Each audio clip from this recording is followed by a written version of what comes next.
واش عارفه باللي المعطر ديالك يقدر يكون هو السبب الرئيسي في الريحه ديال الدار الخايبه؟ 90% ديال النساء كيديروا هذا الخطا البسيط والنتيجه ديال الدار كتكون مخنوقه. لكن اليوم ان شاء الله غادي نكتشفوا 7 ديال الاخطاء اللي كيدمروا الريحه ديال دارك.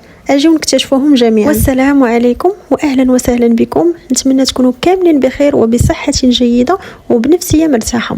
الا كنتي جديده معنا مرحبا بك، ما تردديش تشتركي في القناه وتفعلي الجرس باش يوصلك كل جديد. اليوم غادي نهضروا على موضوع كيهم كل امراه، كيفاش تخلي دارك منظمه نقيه وريحتها كتحمق طوال اليوم بدون مجهود خرافي. كاينين اخطاء بسيطه كنديروها كل نهار بلا ما ننتبهوا، هي اللي كتسبب لنا في الروينه وكتخلي التنظيف والتعطير ما كيدومش.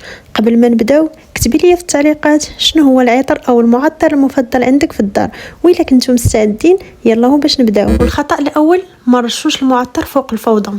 الا كان المكان فيه رطوبه وكان فيه هواء راكد والريحه ديال الطياب، المعطر ما غاديش يحل لنا المشكل، بالعكس يقدر يخلط لنا الروائح ويعطيك ريحه ماشي نقيه. السر نقيو المكان، نجددوا الهواء ومن بعد نعطروا. هنا كتبان فعلا الريحه ديال النظافه والفخامه. والخطا الثاني الاحتفاظ بالكراكيب والاشياء الزائده، لذلك كثره الاشياء كتجمع لنا الغبره، كتمنع لنا تدفق الهواء والريحه الزوينه.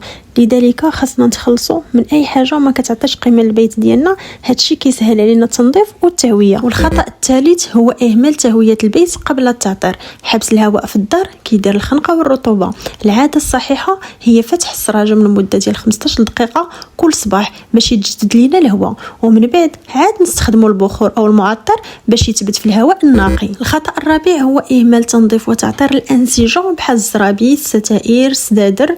الانسجه هي اللي كتمص لنا الروائح الكريهه بحال الريحه ديال الطياب.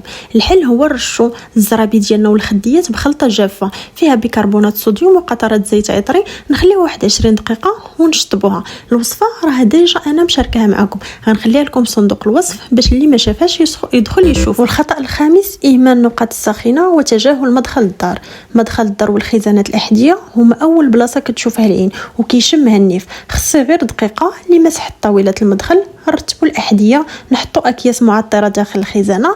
وهذه التفاصيل الصغيره كتقدر تبدل لنا احساس الدار كامل. والخطا السادس هو عدم ارجاع البيت للنظام ليلا او ما يسمى بالريست. الفوضى ديال البارح كتعطي طاقه سلبيه في الصباح. خذي 10 دقائق قبل النوم، رجعوا كل حاجه لبلاصتها، رشه خفيفه ديال المعطر في الغرفه وفي المرح لتهدئه الاعصاب وللنوم المريح. والخطا السابع هو تاجيل تنظيف المطبخ وتراكم اواني العشاء. اللي خاصنا نعرفوا ان المطبخ هو قلب البيت ومصدر روائح كامله. الاهمال ديال الاواني كيدير واحد الريحه اللي خايبه كتمشي مباشره للصالون. والحل هو اننا نخليو المطبخ ديالنا نقي ونحاولوا ننظفوا داك الحوض بواحد قطيره ديال الخل ومطهر قبل النوم. ودابا ننتقلوا لسر التعطير الذكي والثابت اللي غادي يخلي اي واحد دخل عندك للدار يسولك على هذا السر. اولا تقنيه ديال الطبقات، ما كنعتمدوش غير على السبراي العادي، كنمسحوا الاسطح بالماء فيه قطرات ديال معطر مركز، وكنستخدموا معطر ديال الانسجه للفراش، وعاد ديك الساعه كنشعلوا البخور. هكا كنستعملوا طبقات. كوني متاكده ان دارك كتكون كتفوح بواحد الريحه اللي زوينه، ريحه النقاوه، واللي دخل عندك غادي يسولك وما غيسخاش يخرج من عندك. ثانيا معطر الستائر والفراش. خلطي الماء دافي مع قليل من المعطر وقطرات كحول طبي ورشيه على الستائر والفراش وهو دافي باش يثبت طويلا ويبقى معك مده اطول. البيت المنظم والرائحه المعطر ماشي كماليات، هو راحه نفسيه لكل اسرتك. جربي تطبقي هاد العادات وغادي تحسي بالفرق من اول اسبوع. كتبي لي في التعليقات شنو هي العاده اللي غادي تبداي بها من اليوم، وما تنسيش تدعمي الفيديو بالاعجاب والاشتراك وتشاركيه مع الصديقات ديالك. وشكرا بزاف على المتابعه، ونتلاقاو في فيديو القادم ان شاء الله.